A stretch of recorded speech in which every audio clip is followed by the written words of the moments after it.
ഞാൻ ഒരു അധ്യാപികയായിട്ട് ജോലി ചെയ്തു വരികയാണ്. ഞാൻ 6ാം ക്ലാസ്സിലെ ക്ലാസ് ടീച്ചറാണ്. അപ്പോൾ ഈ വർഷം എൻ്റെ ക്ലാസ്സിലെ ആൺകുട്ടികൾ സാധാരണയിൽ കവിഞ്ഞ വികൃതിയുള്ള കുട്ടികളാണ്.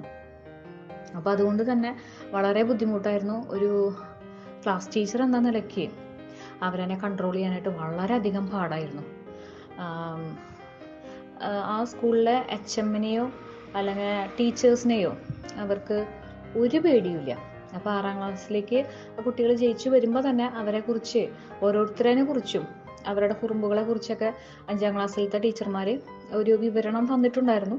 അതിൽ നിന്ന് ഒട്ടും വ്യത്യസ്തമല്ല ഈ കുട്ടികൾ. 5ാം ക്ലാസ് വരെ അവർ എല്ലാ ദിവസവും എന്ന് പറഞ്ഞോണം എന്തെങ്കിലും ഒരു കംപ്ലൈൻറ്റ് ഉണ്ടായിട്ട് HMൻ്റെ അടുത്തേക്ക് HLൽ പതിവായിട്ടുള്ള കുട്ടികളാണ്. അപ്പോൾ അവരുടെ പ്രധാന കുറുമ്പെന്ന് പറഞ്ഞാൽ ടീച്ചേഴ്സ് ക്ലാസ്സിലുണ്ടെങ്കിലും അവർ തമ്മിൽ ഇടിയുണ്ട്. അത് ചെറിയ ഇടികളൊന്നുമല്ല. ആൺകുട്ടികളുള്ള സ്കൂളായതുകൊണ്ട് നമ്മൾ ചെറിയ ഇടികളൊക്കെ കാണാറുണ്ട്. ഇത് അങ്ങനത്തെയല്ല. ചെറിയ കാരണങ്ങളുടെ പേരിൽ ക്ലാസ് എടുക്കുന്ന സമയത്ത് പോലും ഇവർ തമ്മിൽ ഭയങ്കര ഇടികളുണ്ടാവും. അതായത് ചിലപ്പോഴൊക്കെ കുട്ടികളെ നിലത്തിട്ട് ചവിട്ടും, മുക്കിലൊക്കെ ഇട്ട് ചവിട്ടുക. അത് സ്ഥാനത്തൊക്കെയാണ് ചവിട്ടുകൾ കുട്ടികൾക്ക് കിട്ടുക. അങ്ങനത്തെ ചവിട്ടാണ്. പിന്നെ ഭയങ്കര ഇടി, പിന്നെ കഴുത്തിൽ പിടിക്കല്, അങ്ങനെയൊക്കെ ആയിട്ട് വളരെ ബുദ്ധിമുട്ടാണ് നമുക്ക് ക്ലാസ് കൈകാര്യം ചെയ്യാനായിട്ട്. പിന്നെ ഇവര് ഇന്റർവെൽ സമയത്തൊക്കെ നല്ല ഫാസ്റ്റായിട്ട് ഓടിയിട്ട് ഇവർക്ക് അപകടങ്ങൾ ഉണ്ടാവുന്നുണ്ട്. അതിനേക്കാൾ കൂടുതൽ മറ്റ് ക്ലാസ്സിലെ കുട്ടികൾക്ക് അപകടങ്ങൾ ഉണ്ടാക്കാണ്.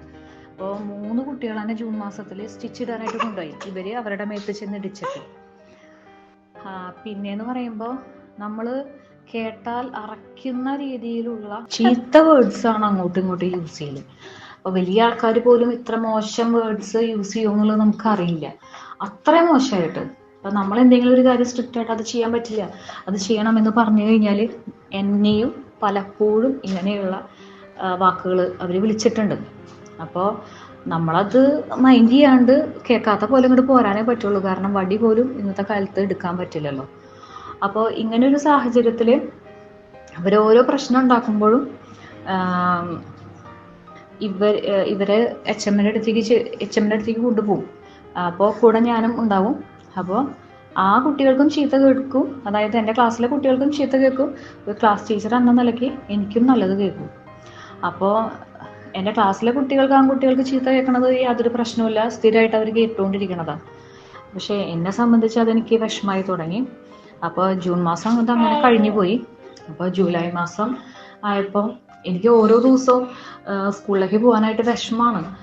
കാരണം ഇന്ന് അവരെന്തൊക്കെ ഒപ്പിച്ചിട്ട് ഞാൻ ആരുടെയൊക്കെ കയ്യിൽ നിന്ന് ചീത്ത കേൾക്കേണ്ട വരാവോ എന്നുള്ളൊരു ആദിയോട് കൂടിയാണ് ഓരോ ദിവസവും ഞാൻ സ്കൂളിലേക്ക് ഇറങ്ങണത്. അപ്പോൾ എല്ലാ ദിവസവും ഞാൻ സ്കൂളിലേക്ക് പോകുന്ന വഴിയിൽ ബസ്സിൽ ഇരുന്നിട്ട് ഞാൻ എൻ്റെ സ്വന്തം ആവശ്യങ്ങളും ഒപ്പം ഈ കുട്ടികൾക്കും വേണ്ടി പ്രാർത്ഥിക്കാറുണ്ട്. അത് ഞാൻ ജോലിക്ക് കയറിയ അന്ന് തൊട്ട് പ്രാർത്ഥിക്കുന്ന പ്രാർത്ഥനകളാണ്. അപ്പോൾ ഈ കുട്ടികൾക്ക് വേണ്ടി ഞാൻ അങ്ങനെ പ്രാർത്ഥിക്കാറുണ്ട്.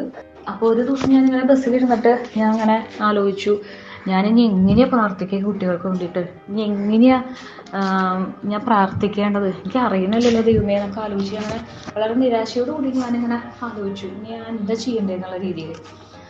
അപ്പോൾ എനിക്ക് പെട്ടെന്ന് ഇങ്ങനെ ഒരു കാര്യം ഇങ്ങനെ ഓർമ്മയിൽ വന്നു. ഞാൻ അതിന് മുൻപ് കൂടിയിട്ടുള്ള ഒരു ധ്യാനത്തിൽ അച്ഛൻ കാവൽമാലാഖനെ കുറിച്ച് പറഞ്ഞതും അവിടെ പറഞ്ഞ സംഭവങ്ങളൊക്കെ ഞാനിങ്ങനെ പെട്ടെന്ന് എൻ്റെ ഓർമ്മയിലേക്ക് വന്നു. അപ്പൊ ഞാൻ വിചാരിച്ചു അമ്മ കാവൽമാലാഖ വഴിയൊന്ന് പ്രാർത്ഥിക്കാന്ന് വിചാരിച്ചു.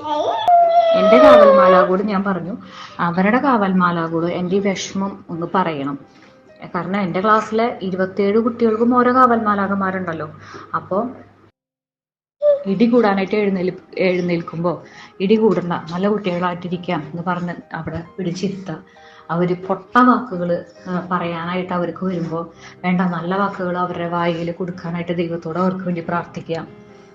പിന്നെ ഇവർ വഴി മറ്റുള്ള കുട്ടികൾക്കും അപകടങ്ങൾ ഇല്ലാതിരിക്കാനായിട്ട് ഇവരെ നിയന്ത്രിക്കാനായിട്ട് ദൈവത്തോട് പ്രാർത്ഥിക്കുക.